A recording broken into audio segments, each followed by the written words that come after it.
What is being humanities and social sciences student? For me, masaya kasi dati hinahanap ko kung paano ako mag-aaral ng maayos eh. Ano talaga, nagulat ako kung paano ako sa Mahirap yung yums. Akala ko talaga nung una madali na yun. Pero nung naano ko na yung PIA, doon bumuo yung mundo ko. For me, nakakatakot yung una kong pagpasok sa inyo. Hindi naman masyadong masaya kasi ang daming ginagawa, nakapagod. Puro na lang sulat, sunod. Kasi bulakbol din akong estudyante.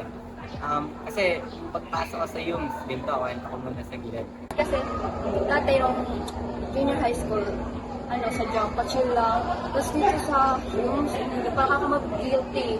Pag nag-chill ka, mag-guilty ka talaga. Tapos hindi mo talaga expect na ganito na mahirap. Dahil sa PR na yun, araw-araw kayong gagawin.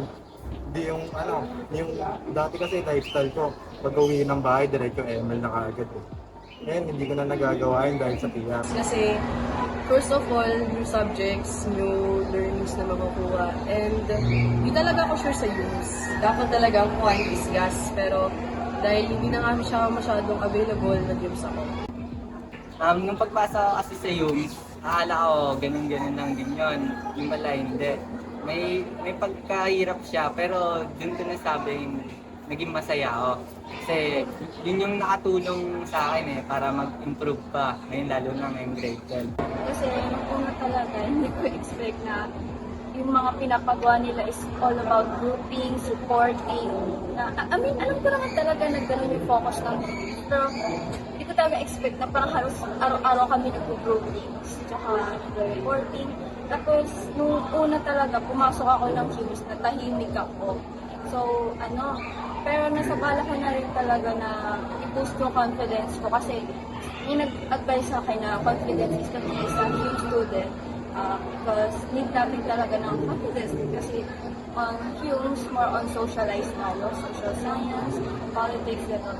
So, as a grade 11 student na bago pa lang sa senior high school, sa tingin ko naman mag-i-improve pa kami mga grade 11 kasi bago pa lang to, ngayong tapos na ang first quarter, alam na namin kung ano yung mga mga dapat gamayin, gano'n. So, I think na may better kami tayo sa mga grade 11 youth. So, huwag tayo matakot na mag-Hume student kasi lahat naman ay may pinagdadaan. Kaya yung mga nagsasabi na madali lang daw yung pagiging YUM student, try nyo mag-YUMS para maranasan nyo rin yun.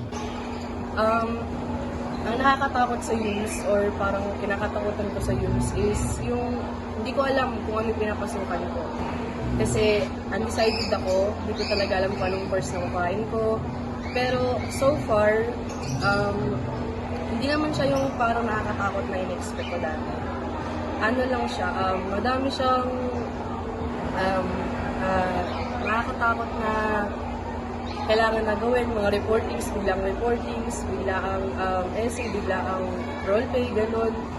Pero, di naman ako nagsisisi na pinili ko yung use kasi natututo ako makihalubilo sa iba't ibang tao, natututo ko makapag-socialize na hindi katulad dati na tahimik lang ako sa gilid, na walang kinakausap. Pero here, I've learned na kahit na introvert ka or extrovert ka, kailangan mo makipag-socialize kasi yun nga talaga ang pinaka-main thing ng news. Sama pa yung family problem. Kailangan talaga magpursige para makatapos ka sa yung student. Kung may pangarap ka, matutupad mo kapag nagtiyaga ka. Pero kapag wala ka naman tiyaga, matulog ka na lang sa bahay nyo.